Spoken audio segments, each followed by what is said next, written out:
India की ministry of external affair ने Canadian envoy जो है उनको समन किया है बिकॉज कनाडा ये कहता है कि जो इम्पोर्टेंट जो चीज़ सामने आ रही है बकौल कैनेडियंस के अमित शाह साहब जो है वो इन्वॉल्व हैं।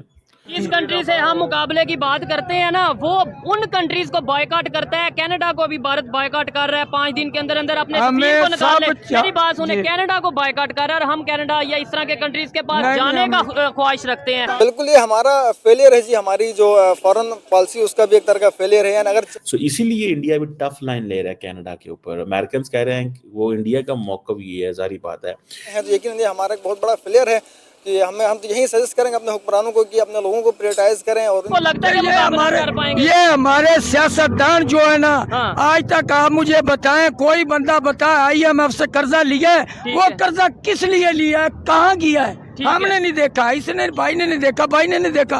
वो कर्जा हम लोग सियासतदान सब कर्जे खुद खा गए। यूजर्स ज्यादा है, जाहिर है।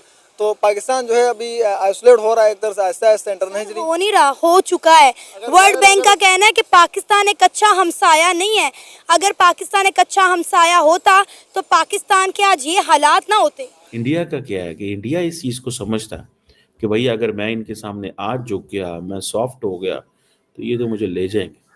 ठीक है जी दोस्तों, भारत स्पेशल में आपका स्वागत है। भारत ने कनाडा को एक बार फिर मुंहतोड़ जवाब दे दिया है, जिसे सुन पाकिस्तानी मीडिया भी कांप रही है। अब 29 अक्टूबर को कनाडा की सार्वजनिक सुरक्षा और राष्ट्रीय सुरक्षा को लेकर गठित समिति ने एक राजनयिक नोट जारी किया, जिसमें भारत के गृह मंत्री अमित शाह को खालिस्तान समर्थक हरदीप सिंह निज्जर को मानने का दोषी बताया। हालांकि भारत ने कनाडा के उप मंत्री डेविड मॉरिसन की समिति के इन बेतुके बयानों को सिरे से नकारा है और साथ ही कनाडा के भारत में मौजूद राजदूत को भी विदेश मंत्रालय बुलाकर तलब कर कड़ी फटकार लगाई है। विदेश मंत्रालय के प्रवक्ता रणधीर जायसवाल ने इस सब की पुष्टि की है। विदेश मंत्रालय के प्रवक्ता ने कहा, ऐसी गैर जिम्मेदाराना हरकतों से द्विपक्षीय संबंधों पर गंभीर असर पड़ेगा। अब राउटर्स की एक रिपोर्ट के अनुसार कनाडा ने आरोप लगाया था कि केंद्रीय मंत्री अमित शाह कनाडियाई धरती पर सिख अलगाववादियों को निशाना बनाने की साजिश के पीछे थे और इसी सब को लेकर अब भारत ने कनाडा को एक बार फिर से कड़ी फटकार लगाई है। बेहतर करने चाहिए, तमाम कंट्रीज के साथ ताल्लुकात बेहतर करने चाहिए, रिलेशन बेहतर करने चाहिए बजाय नफरतों के। क्या कहेंगे आप, क्या कहेंगे?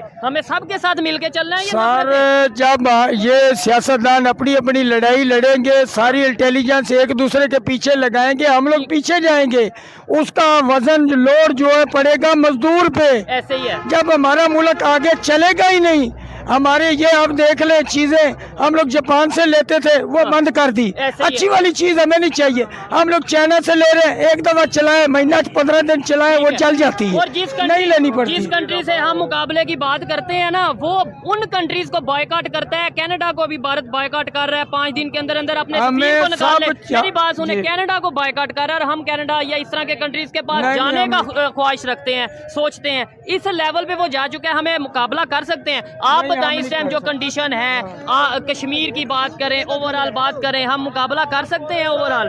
कश्मीर को सिर्फ आजाद जो कराएगा वो खान साहब करवाएगा। खान साहब के दौर में ही तो वो आर्टिकल 3 कोई बात नहीं, खान ही करवाएगा, वही कश्मीर की बात पहले उठाता है, खान ही करवाएगा। इनके बस का काम नहीं है। 40 साल में हुकूमत किया, कश्मीर का किसी ने सोचा है? 76 साल में नहीं सोचा किसी ने, वो खुद ही कश्मीर खुद ही। ठीक है, लॉकडाउन था, लॉकडाउन था, कोरोना था जी, बिल्कुल 3.5 महीने मोटरवे बंद थी, खान ने सब कुछ बचाया, मुसलमानों को बचाया, कोरोना में बचाया। अगर ये होते तो मुसलमान सारे मर जाते। अच्छा। कोई भी ना बचता। हाँ जी, आज के दौर में अगर देखें, आज के दौर में लोग खुदकुशी कर रहे हैं। डीजल किस तरह था लॉकडाउन में, किधर था कोरोना में? 145 रुपए। खबर आई है कल के इंडिया की मिनिस्ट्री ऑफ एक्सटर्नल अफेयर ने कैनेडियन एनवॉय जो है उनको समन किया है बिकॉज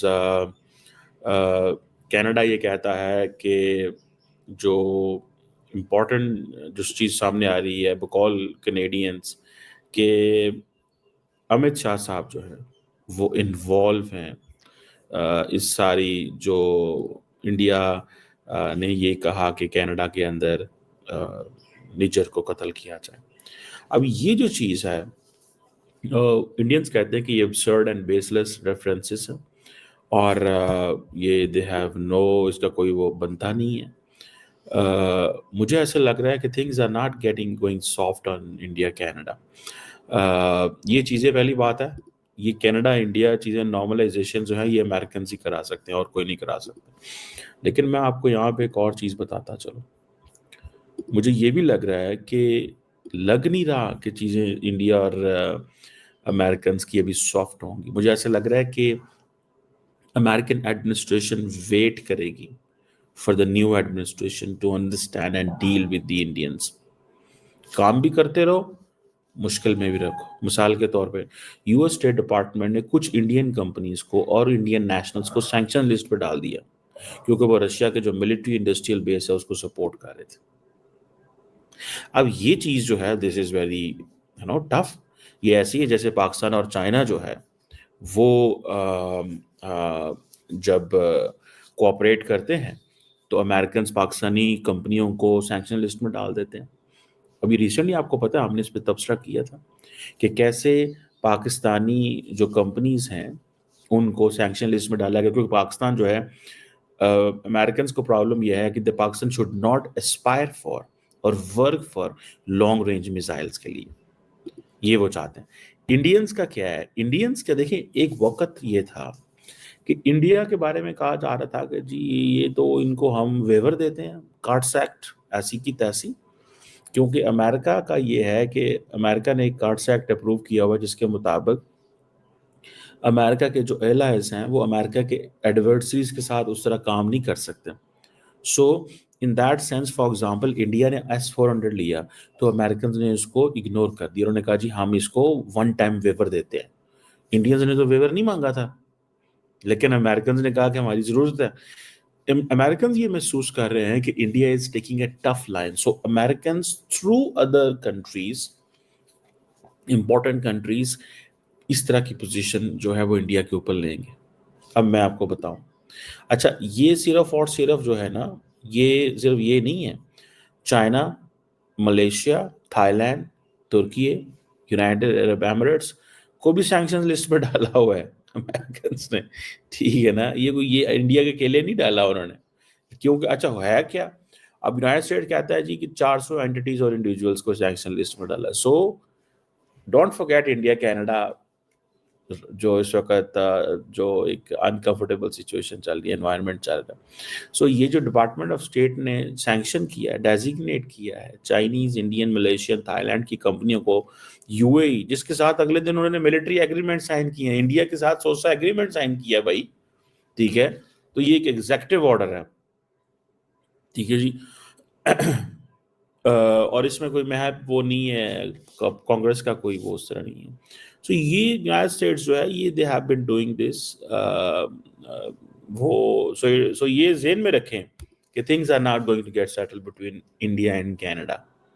दैट इज़ वाई, क्योंकि इंडिया ने जो बार बार अपनी स्ट्रेटेजिक ऑटोनॉमी की बात की, आई थिंक अमेरिकन को ये बात हजम